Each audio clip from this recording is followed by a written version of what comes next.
Isaiah chapter 29. Woe to Ariel, the city where David dwelt. And ye year to year let them kill sacrifices. Yet I will distress Ariel, and there shall be heaviness and sorrow, and it shall be unto me as Ariel.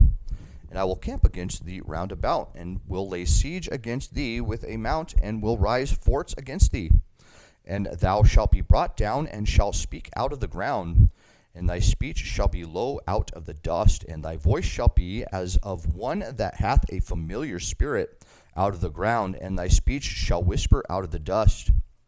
Moreover, the multitude of thy strangers shall be like small dust, and the multitude of the terrible ones shall be as chaff that passeth away. Yea, it shall be at an instant suddenly. Thou shalt be visited of the Lord of hosts with thunder, and with earthquake, and great noise, with storm and tempest, and the flame of devouring fire.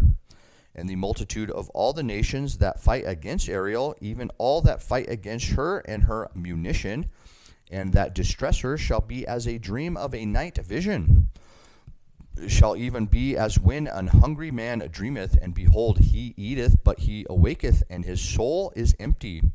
Or as when a thirsty man dreameth, and behold, he drinketh, but he awaketh, and behold, he is faint, and his soul hath appetite. So shall the multitude of all the nations be that fight against Mount Zion. Stay yourselves and wander, cry ye out and cry. They are drunken, but not with wine. They stagger, but not with strong drink. For the Lord hath poured out upon you the spirit of deep sleep, and hath closed your eyes, the prophets and your rulers, the seers hath he covered. And the vision of all is become unto you as the words of a book that is sealed, which men deliver to one that is learned, saying, Read this, I pray thee. And he saith, I cannot, for it is sealed. And the book is delivered to him that is not learned, saying, Read this, I pray thee. And he saith, I am not learned. Wherefore the Lord said, Forasmuch as this people draw near me with their mouth, and their lips do honor me, but have removed their heart far from me, and their fear toward me is taught by the precept of men. Therefore, behold, I will proceed to do marvelous work among this people, even a marvelous work with a wonder. For the wisdom of their wise men shall perish, and the understanding of their prudent men shall be hid.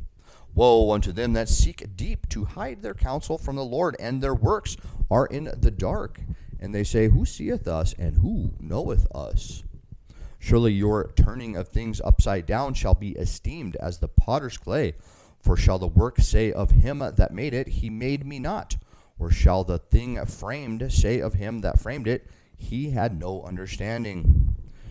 Is it not yet a very little while, and Lebanon shall be turned into a fruitful field, and the fruitful field shall be esteemed as a forest? And in that day shall the deaf hear the words of the book, and the eyes of the blind shall see out of obscurity and out of darkness. The meek also shall increase their joy in the Lord, and the poor among men shall rejoice in the Holy One of Israel. For the terrible one is brought to naught, and the scorner is consumed, and all that watch for iniquity are cut off, that make a man an offender for a word, and lay a snare for him that reproveth in the gate, and turn aside the just for a thing of naught. Therefore thus saith the Lord, who redeemed Abraham concerning the house of Jacob, Jacob shall not now be ashamed, neither shall his face now wax pale. But when he seeth his children, the work of mine hands in the midst of him, they shall sanctify my name, and sanctify the Holy One of Jacob, and shall fear the God of Israel. They also that erred in spirit shall come to understanding, and they that murmured shall learn doctrine.